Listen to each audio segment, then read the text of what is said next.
The cameras flashed, the crowd froze, Yeah. and just like that, Hollywood had a new obsession. Right. Imagine you're, 20 years old, you're starring on a massive Disney show, you've got this highly lucrative career laid out right in front of you. The dream, basically. Exactly, the dream.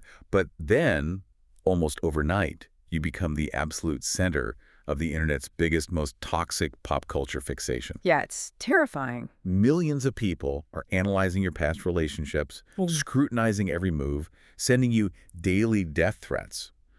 And now take all of that immense psychological weight and imagine trying to process it while lying in a hospital bed, Oh, wow. hooked up to machines, with doctors telling you that you only have a 30% chance of survival. I mean, it's an almost incomprehensible amount of pressure for any human being to endure. Totally. Let alone someone whose brain is still technically developing. That kind of simultaneous physical and social collapse is the absolute definition of a breaking point. Welcome to Starscope Report. We're your guides as we uncover Hollywood drama, music industry shakeups, and viral influencer scandals. From red carpet surprises to social media controversies, we dive deep into the stories behind the fame. And today's deep dive is incredibly intense. Our headline story is based on the revelation.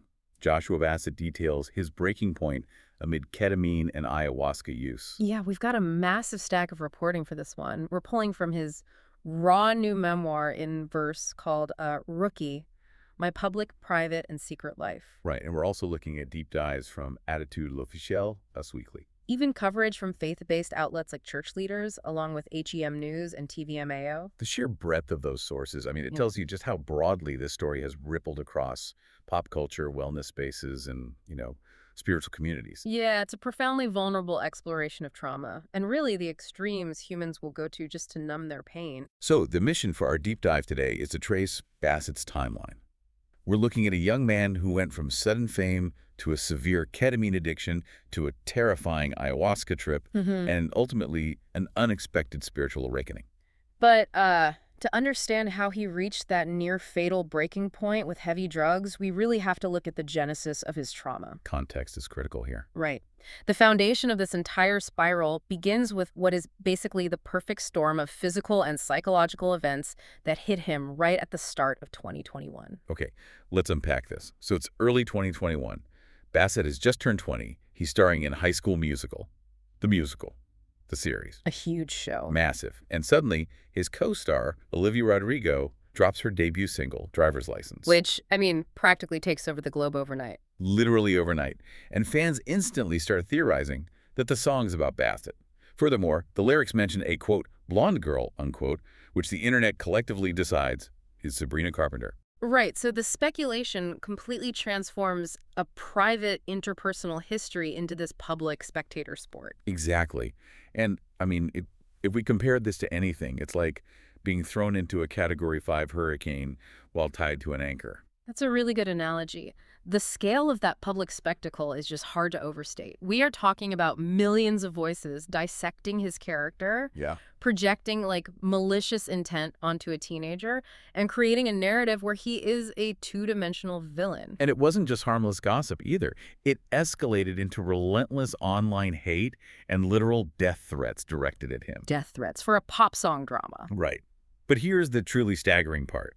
While the internet is having a field day tearing this 20-year-old apart, his body is actively giving out on him. Yeah, this is where it gets so scary. He is rushed to the hospital with heart failure and septic shock. Sepsis is no joke. No, it's incredibly deadly. In fact, he wrote a poem in his new book about this exact moment titled, Mom, I Think I'm Dying. The doctors give him a 30% chance of making it out alive. And I have to admit, I struggle to understand the medical connection here. How does a seemingly healthy 20-year-old suddenly experience organ failure just from internet drama? Well, it comes down to how the human nervous system processes existential threat. Okay. Your brain does not easily distinguish between a physical threat like, say, a tiger chasing you and a profound social threat like millions of people actively wishing you harm. So to the brain, Twitter hate feels like a tiger attack. Exactly. When you are subjected to that level of extreme, sudden infamy and hostility, your nervous system locks into a chronic state of fight or flight. So his body is essentially marinating in stress hormones. Constantly. Cortisol and adrenaline flood the system to keep you hypervigilant. But if that response doesn't shut off, it begins to actively break down your immune system. Oh, wow. Yeah, this is often related to somatic symptom disorder, where intense psychological distress actually manifests as severe physical illness. Right, making you literally sick. Yes.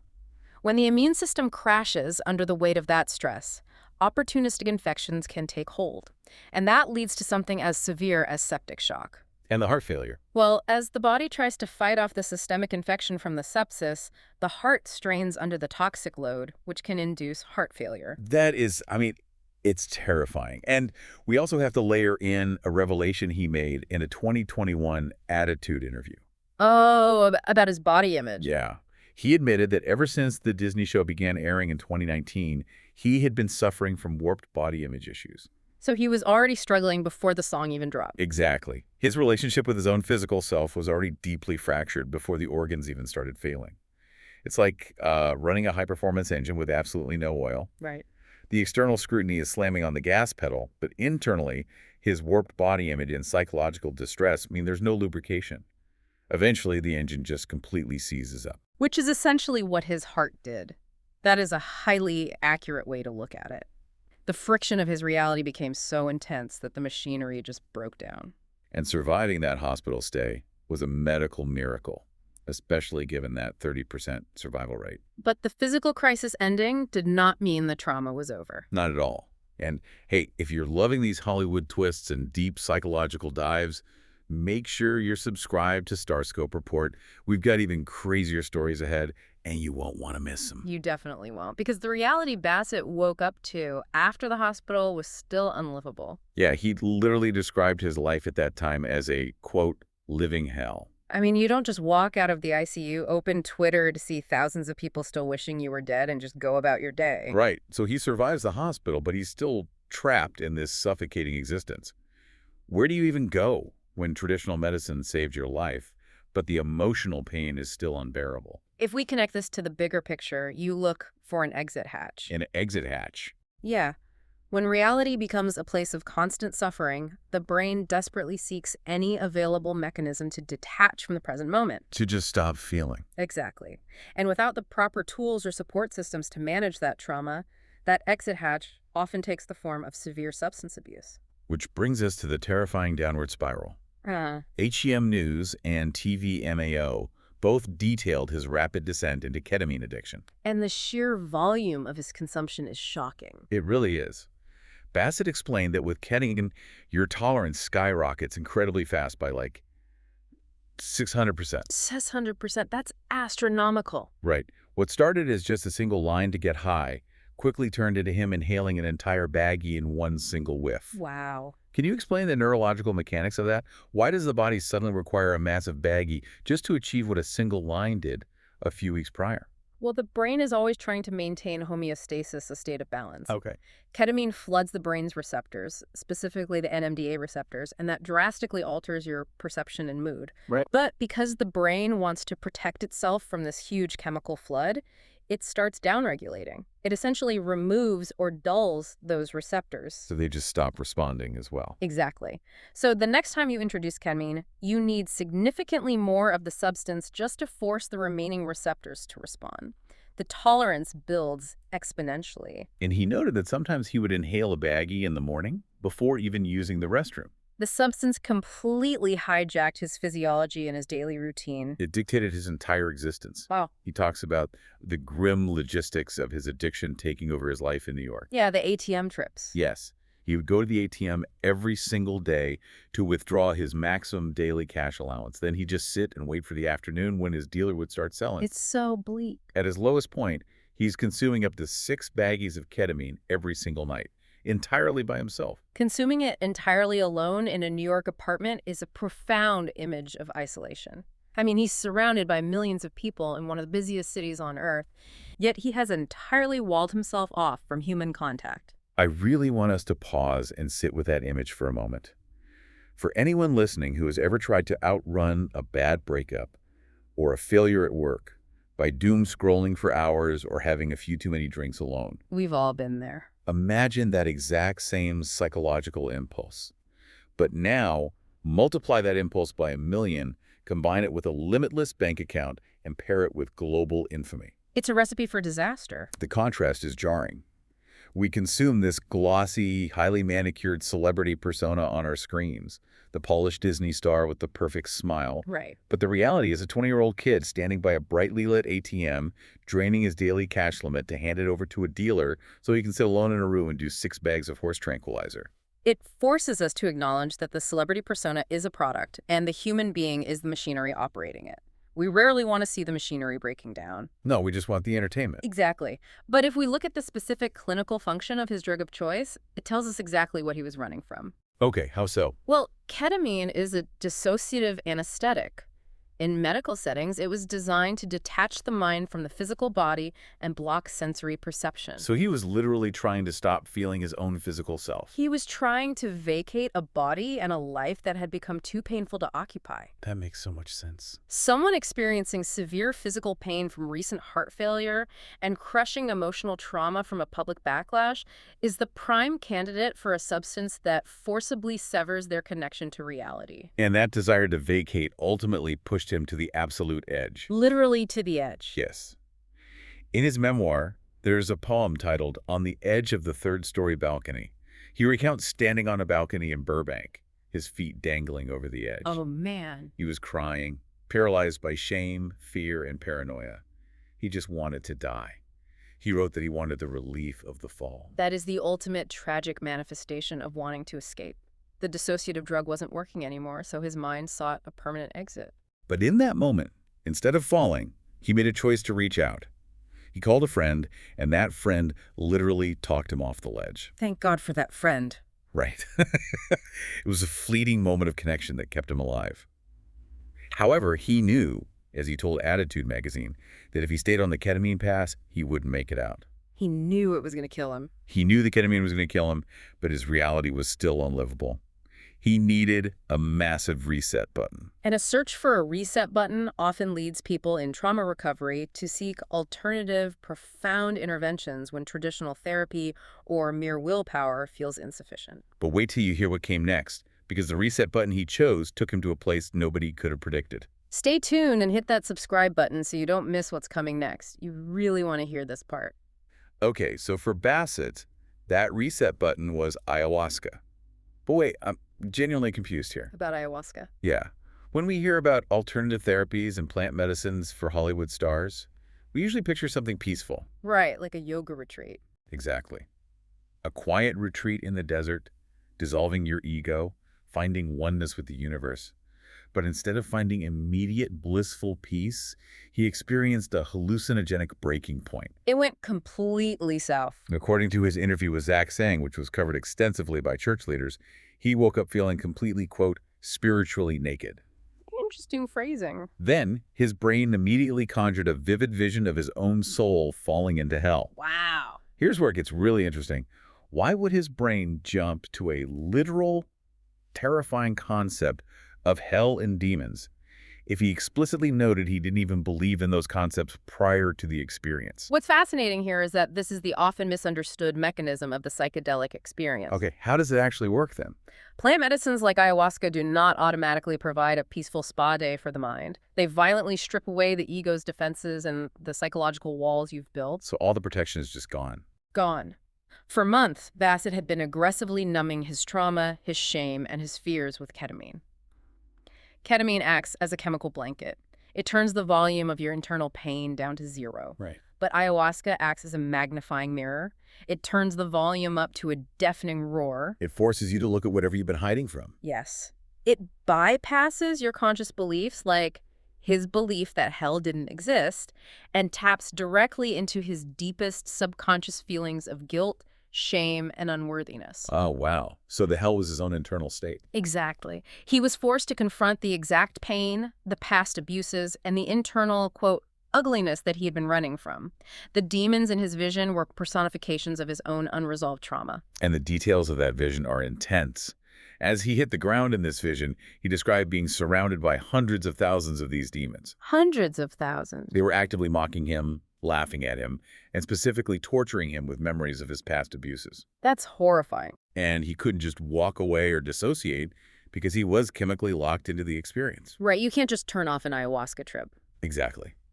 Trying to escape the physical space of the terror, he managed to stagger outside. And that is when he looked up and saw a vision of Jesus in the sky. A moment he described as filling him with both intense terror and immense relief. And this vision completely shattered his existing worldview. I bet. Just a couple of years prior, in a 2021 interview, Bassett had stated that he viewed God as a neutral energy or a passive being, and believed that all religions were essentially just pointing to the same general truths. A very common modern viewpoint. Right. But standing outside during this trip, he suddenly realized that, in his words, evil is real. And if evil is real, there is a very real spiritual battle happening. It is a radical paradigm shift. He goes from a relativistic, somewhat detached view of spirituality, which perfectly aligns with his previous reliance on dissociative coping mechanisms. Oh, that's a great point. Yeah, to a highly specific, deeply personal confrontation with concepts of absolute good and absolute evil. The neutral energy became a specific savior figure in his mind. Now, in movies, we love a clean narrative where the heavens open, the angels sing, the addiction instantly disappears, and the credits roll. Right, the perfect Hollywood ending. But that's not what happened here. Bassett admits that the 6 months following that terrifying ayahuasca given were actually the worst of his entire life. The absolute worst. Yes, he knew the spiritual realm was real, but he didn't know how to navigate it. He tried reading the Bible, but said he felt like he was suffocating. He'd go back to smoking weed, going on aimless walks, completely lost and devoid of any peace. He was still suffering. His addictions were actually growing worse. Why would a supposedly divine intervention leave him worse off? Because the ayahuasca dismantled his ego and stripped away his old coping mechanisms, but it did not provide a new foundation. So the house was torn down, but nothing was rebuilt. Exactly. He was hyper-aware of his spiritual and emotional pain, but he hadn't yet anchored himself to anything new to help him process it. He was adrift in a very dark sea, overwhelmed by the reality of his trauma without that chemical blanket to hide under. So the true turning point didn't come from a drug-induced hallucination. It came in a quiet, sober moment of surrender. Which is often how these things actually resolve. Yeah. One day, feeling completely exhausted by the struggle, he decided to just sit and meditate. And in that quietness, he says, he felt the Holy Spirit come upon him. He realized powerfully that he, quote, desperately needed him. The realization of needs is crucial, but what happens next is the actual mechanism of his recovery. Right. He picked up the phone. He called his dad. A huge step. And when his dad answered the phone, he was already crying. His father had literally been in the middle of praying for God to open his son's eyes at that exact moment. Wow. Talk about timing. I know, it gives you chills. His father didn't judge him. He just led him in a prayer of repentance.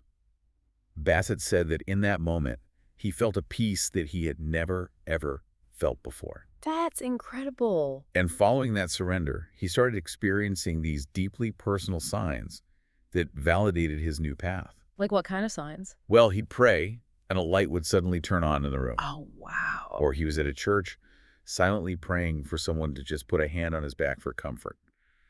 And a woman he didn't even know walked right up to him and placed her hand on his back, telling him that God told her to. Those moments serve as external validation of his internal shift. They reinforce the feeling that he is seen, known, and cared for. It is the absolute antithesis of the isolation he felt in that New York apartment doing ketamine alone. Exactly. So what does this all mean for you listening to this deep dive? Yeah, what's the takeaway here? Bassett is now taking his experience and turning it into a powerful message of advocacy. He is very clear that you cannot hate yourself out of addiction. You cannot shame yourself into being better. Which is a profound realization for someone who literally hallucinated hundreds of thousands of demons mocking him with his own shame. Right. He recognized that the shame was the poison, not the cure. He says, plainly, the cure for addiction is connection. And that applies to everyone. You don't have to be a globally famous Disney star navigating a Twitter scandal to understand the deep, inherent danger of isolating yourself in your own pain. If we trace his entire behavioral arc, it is a journey from extreme disconnection to profound connection. Completely.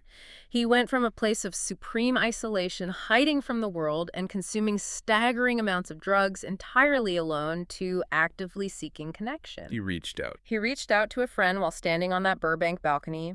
He called his dad when he felt spiritually desperate. He accepted the comforting touch of a stranger in a church. That fundamental shift from isolation to connection is what ultimately saved his life. It's the tether that pulled him back from the edge. When we look at the full scope of Joshua Bassett's journey, It is nothing short of miraculous. It really is. He went from the dizzying, toxic heights of teenage fame straight into the depths of a near-fatal health crisis and severe ketamine addiction. He's survived a 30% chance of living. Right.